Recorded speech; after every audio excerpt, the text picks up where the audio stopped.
नमस्कार. मी डॉक्टर स्वप्ना अमोद पाटणकर, भारती विद्यापीठ दंत महाविद्यालय व रुग्णालयामध्ये डिपार्टमेंट ऑफ ओरल पॅथॉलॉजी आणि मायक्रोबायोलॉजीमध्ये असिस्टंट प्रोफेसर आहे. आज मी सर्व स्त्रियांना एका वेगळ्या पण महत्त्वाच्या विषयावर माहिती देणार आहे. सर्व स्त्रियांना साधारण 40 किंवा 50मध्ये पेरिमिनोपॉज व मिनोपॉजला सामोरे जावे लागते. ह्या काळामध्ये इस्ट्रोजन नामक हॉर्मोनच्या लेवल्स शरीरात कमी होतात. ह्या लेवल्स कमी झाल्यामुळे तोंडाच्या आरोग्यावरतीही त्याचा फरक आणि परिणाम दिसू शकतो. आज मी ह्याचीच माहिती आणि त्याच्यावरचे अगदी सोपे उपचार तुम्हाला सांगणार आहे.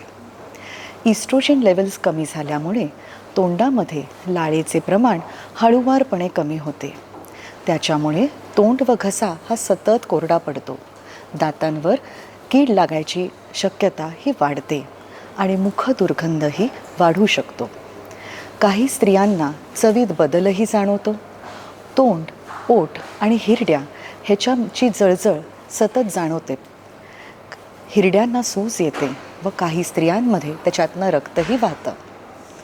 तोंड व जबड्याचा सांधा म्हणजे टेम्पोरोमॅन्डिब्युलर जॉईंट ह्याचे विकार सुरू होतात. तोंड उघड बंद करताना तीव्र वेदना होतात.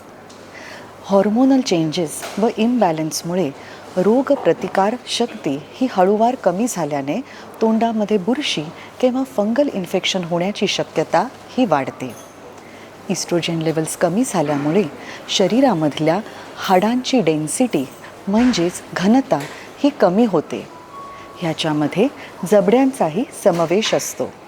ह्याच्यामुळे हिरड्यांचे आजार अधिक वाढतात, दातांचा सपोर्ट कमी होतो व दात हलू लागतात. मग ह्या सगळ्या नमूद केलेल्या विकारांवरती उपाय काय? तर अगदी सोपा आहे. तोंडाची नियमित काळजी घेणे. म्हणजे नक्की काय करणे? तर दिवसातून 2 वेळा टूथपेस्ट आणि ब्रशने दात घासणे, रात्री झोपताना फ्लॉसिंग करणे, 6 महिन्यातून एकदा डेंटिस्टकडे जाऊन डेंटल चेकअप करणे, दिवसाभरामध्ये पुरेसे पाणी पिणे, संतुलित आहार घेणे आणि हाडांच्या आरोग्यासाठी डॉक्टरांच्या सल्ल्यानुसार कॅल्शियम, व्हिटॅमिन D3 आणि व्हिटॅमिन B12 घेणे. शरीराच्या आरोग्यासाठी डॉक्टरांच्या सल्ल्याने व्हिटॅमिन E, व्हिटॅमिन C व B कॉम्प्लेक्स घेणे. हे लक्षात घ्या की नियमित एक्सरसाइज, मेडिटेशन, वेल बॅलन्स्ड डाएट आणि रेग्युलर डेंटल चेकअपने ह्या अवघड काळात तुम्ही तुमच्या तोंडाचं आरोग्य हे सांभाळू शकता. धन्यवाद.